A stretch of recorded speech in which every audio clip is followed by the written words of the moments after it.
Hi everyone, and welcome to another TAILEATERS Discussion. My name is Lee Adams. I'm also the co-host of Cosmic Echo and a writer on TAILEATERS.com. And in this discussion, we discuss sleep paralysis, how to end sleep paralysis, and some of the experiences that I have had during sleep paralysis that led into different understandings of consciousness and aspects of my own life. So, without further ado, let's get to the discussion.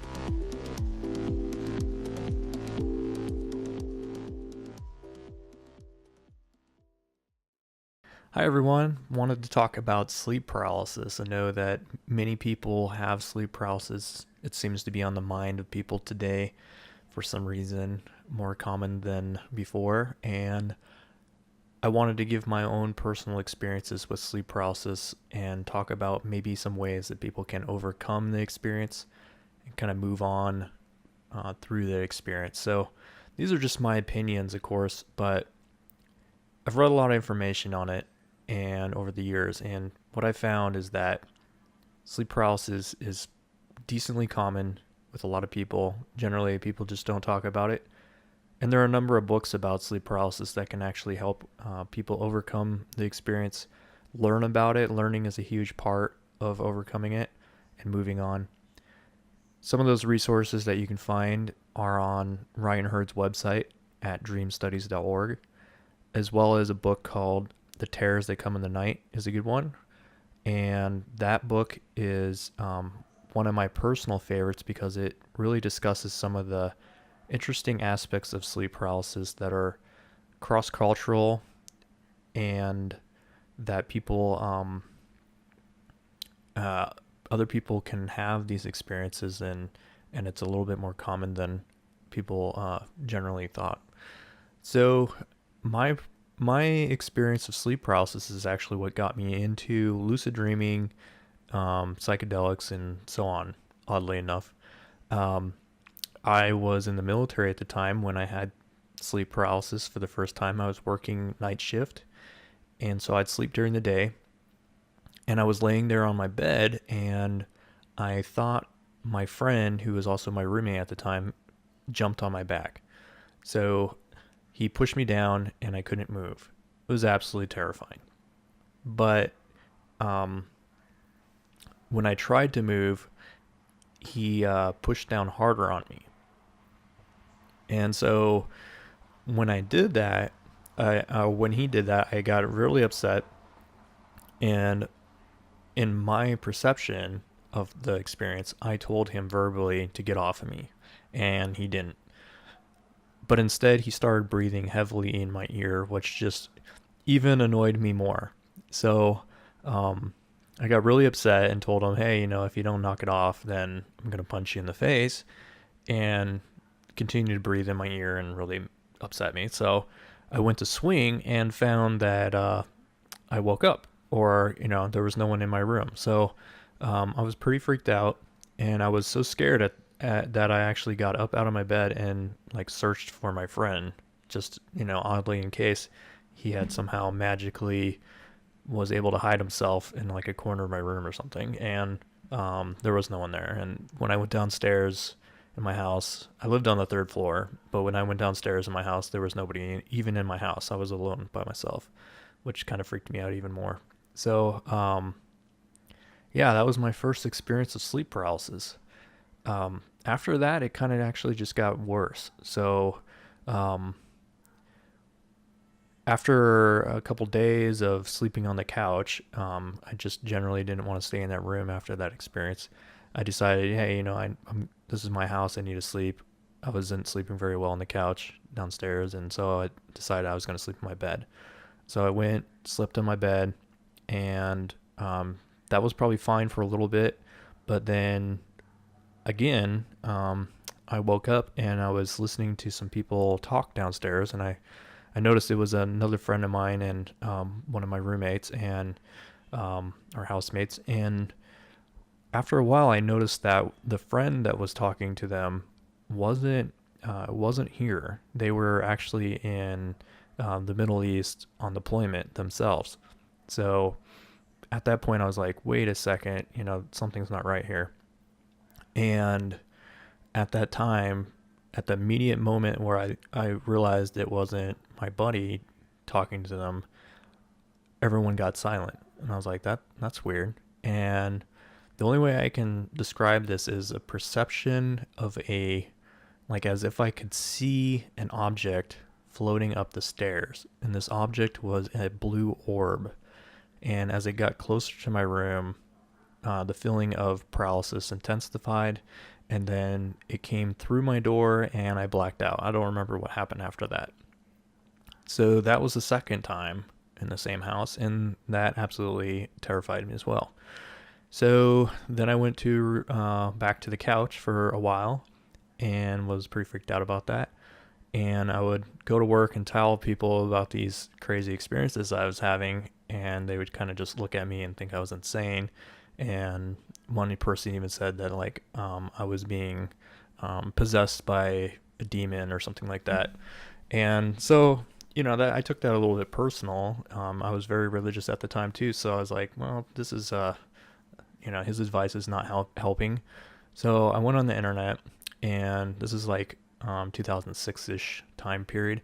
So the internet wasn't like super full of knowledgeable individuals on the subject, but I managed to find a group of people that were talking about astral projection and lucid dreaming, things like that. And I'd already done lucid dreaming, but they were like, they described this thing as a guardian of the threshold, and that it, in order to travel out of body into this other dimension, that you actually had to face this guardian, which is usually something terrifying, and sleep paralysis is part of that. So I didn't really care about overcoming this experience or overcoming the experience to get to an out of body experience. I just wanted this sleep paralysis thing to stop. So what I took their advice, and they said, you can use like your belief systems to overcome it as well. So, you just have to have a power of your belief to overcome it. So I was like, okay, I'll try that. So I planned, and I was having sleep paralysis often enough that I could kind of rely on going to sleep and then having it, and then I could kind of prepare for that. So I set up my intention to go to sleep and then face this thing. So went to sleep, was looking at the door, remember waking up, and I see my door open slightly, and I'm like, and I have that same feeling. It's a feeling of dread that's inside. So this thing, my door opens, and this thing comes through, and it's a shadow, and it's very defined shadow. It's got a cloak. I can see like depth to it. It had a shadow face kind of cloak around it, and it kind of floated over to my bed. And I remember thinking, okay, I'm going to face this thing. And so I stood up out of my bed and onto the ground and looked at it. And I remember looking at its face at this point, and it had detailed face actually appeared. And it was a face of maggots and rotting flesh, and just so realistic that I just freaked out. And I lost all the power that I had inside me to overcome this thing. And it took me, the shadow figure threw me against the wall and started beating me and just punching me over and over again until I woke up actually. And I was like, that did not work. So I went back to the couch for a while, and then I finally got upset enough about sleeping on this couch that I decided, well, I'm going to try it again. So this time, instead of relying on my faith, I decided that I was going to have the personal power inside me in order to overcome this thing. And so I set up kind of like a trap for this thing again, but this time I was relying on my own personal power instead of my religious power. And so I laid there again, went to sleep, and sure enough, my door opened, and the shadow creature thing came through again, and came over to my bed. And this time it didn't come over my bed. My door opened, and this time I realized I was sleeping on the floor. So I knew something was different. I realized that I was dreaming, but it was still a terrifying experience. So, see my door open, I'm laying on the floor, I stand up, and the thing immediately recognized that there was something different. It stopped moving towards me and immediately turned around and started to go the opposite direction. And I ran over to it as quickly as possible and grabbed onto its cloak, and I could feel like the cloth and the texture and everything. And I was thinking of something to hold it, a way to contain this thing, and the only thing I could think of was eating it. So I stuck its cloak in my mouth and just started chomping down as quickly as possible. And the being shadow creature started screaming at the top of its lungs, like insanely loud screams that I've never heard before in my life, as if it was dying. And I kept eating and eating and eating until it was completely gone. And then there was silence in my room.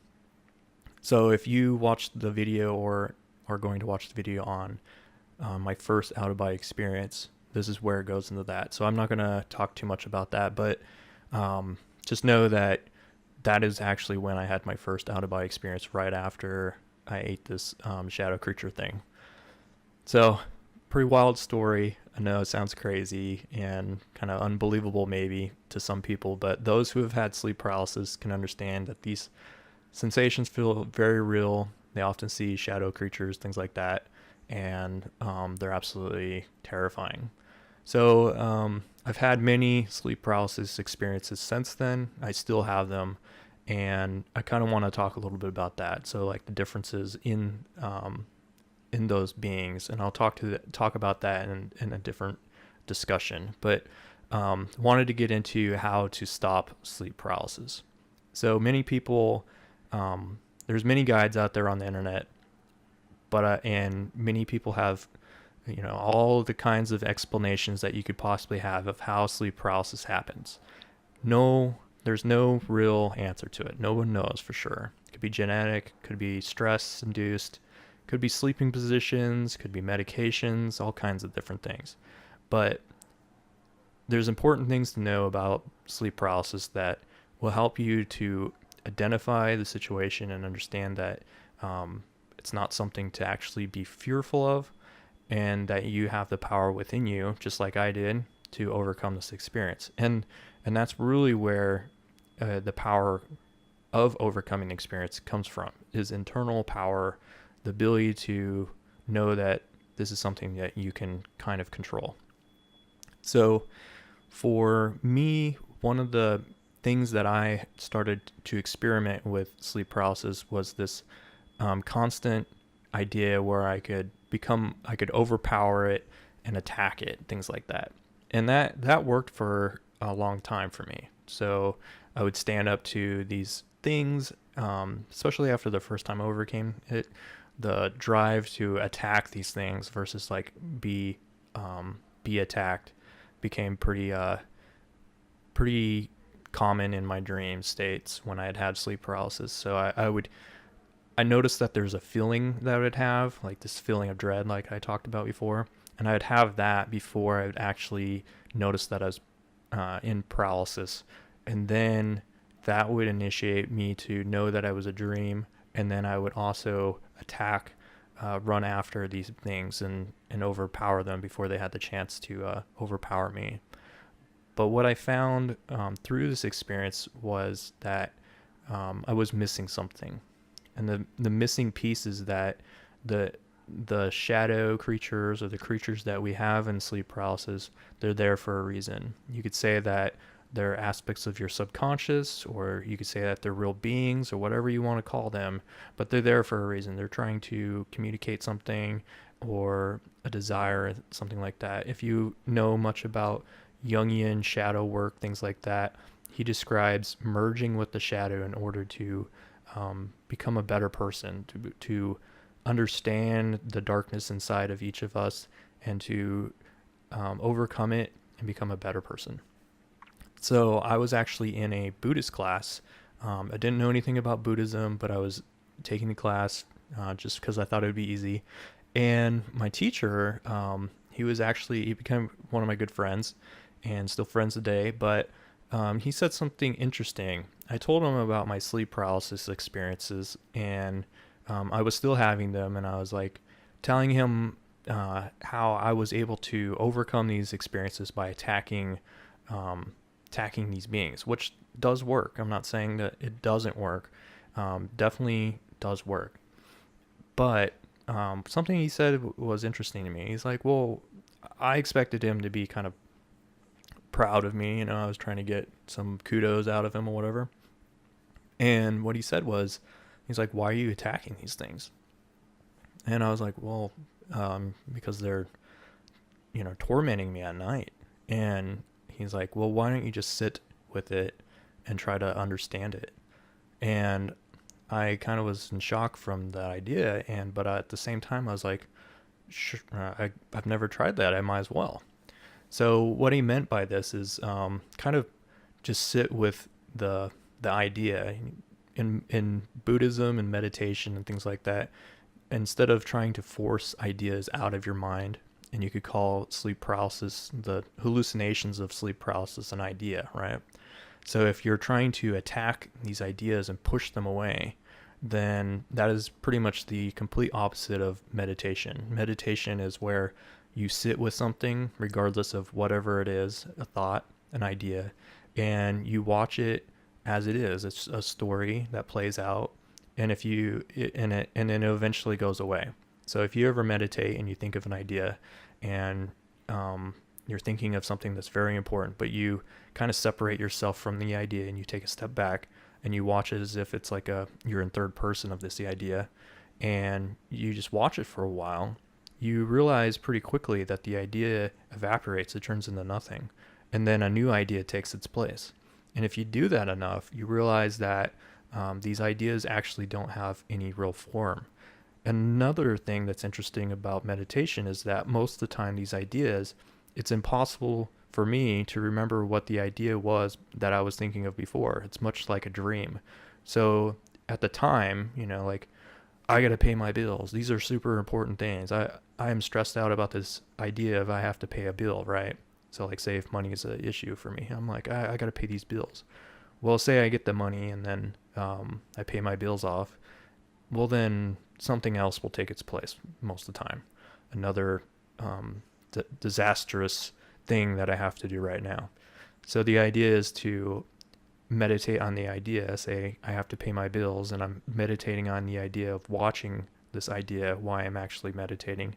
And eventually I'll notice that it starts to dissipate over time, and a new idea will take its place.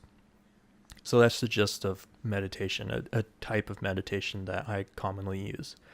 And in sleep paralysis, this idea also could be applied, and that's what my teacher is talking about. So I was like, I'll give it a try. So I was having sleep paralysis enough and out-of-body experiences enough that I could test this out. And so I'm laying there in my bed, just like normal, and I wake up and I get up and walk around my house, and I suddenly feel the dread.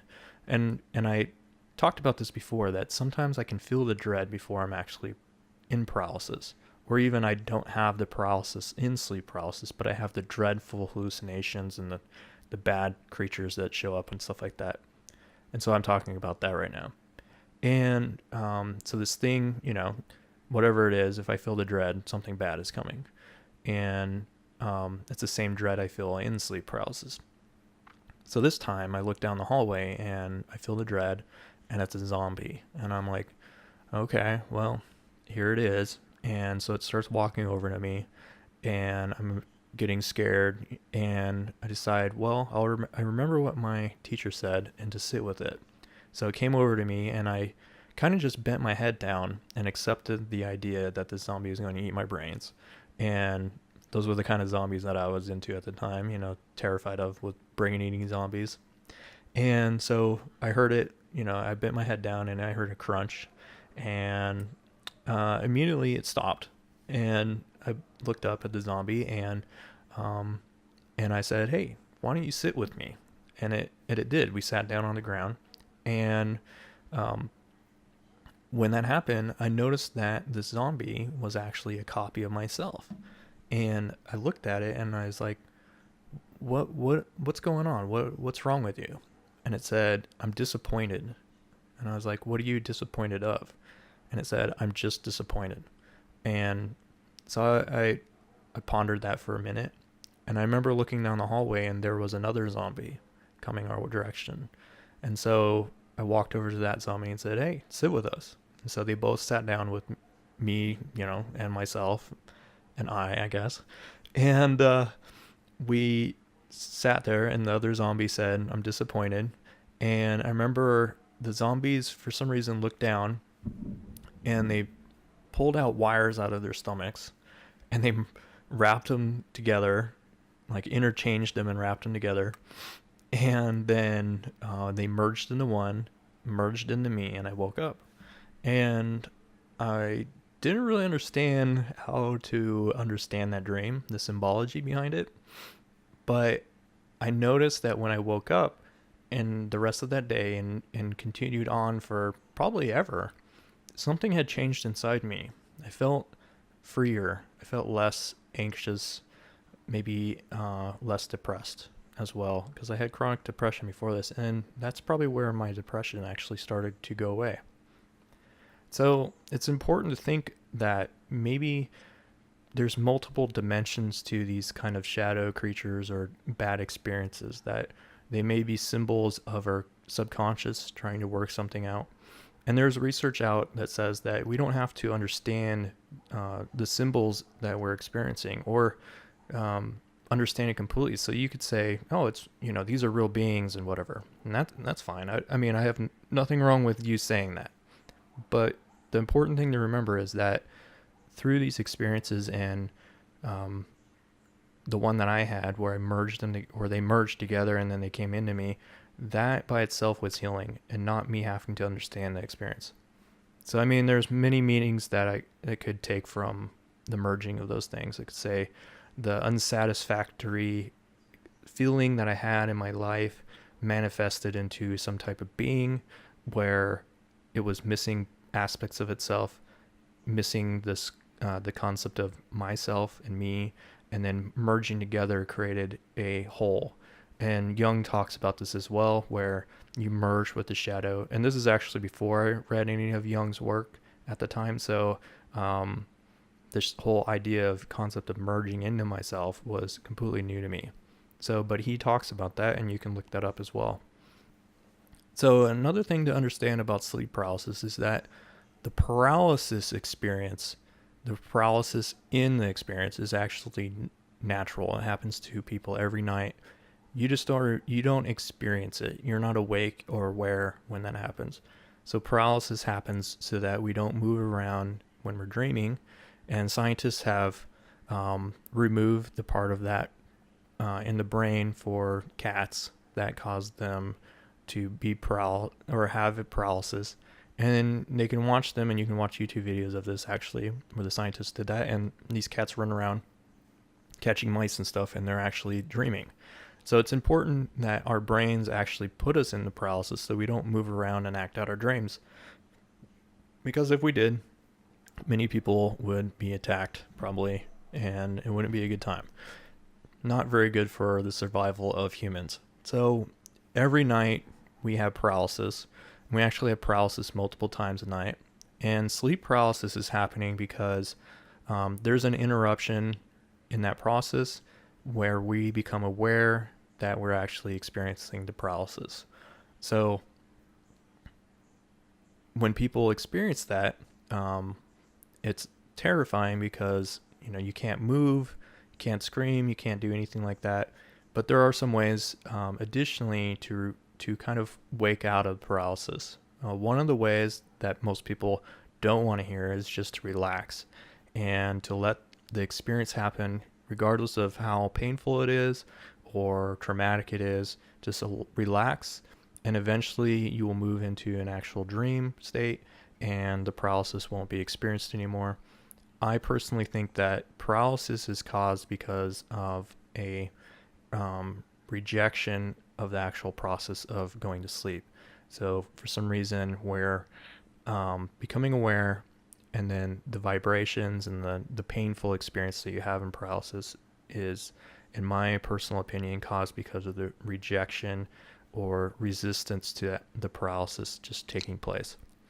But if you allow it to happen, eventually you will either wake up or you'll move into a dream state and you won't have paralysis anymore. Another way of getting rid of paralysis is try to move a body part of yours, such as your toe. Hold your breath. That also works. Most people try to scream, things like that. And unfortunately, you don't have control of your muscles at that point because you are paralyzed. But you have control over your breathing. So if you hold your breath, sometimes that will wake you up as well. And additionally, there are some, I've written out a long, drawn out guide that you can read about on the TAILEATERS website. And it's under the guide section, and it says how to stop sleep paralysis. So you can read about some of my experiences in there as well. So hopefully you got something out of this video, and I would love to discuss these topics with you. So if you are interested in that, you can go to the TAILEATERS website and click on discussions, and then click on ongoing discussions. And sometimes we have live discussions, like this one is considered a live discussion, but it's only discussing with myself and whoever's listening or watching eventually.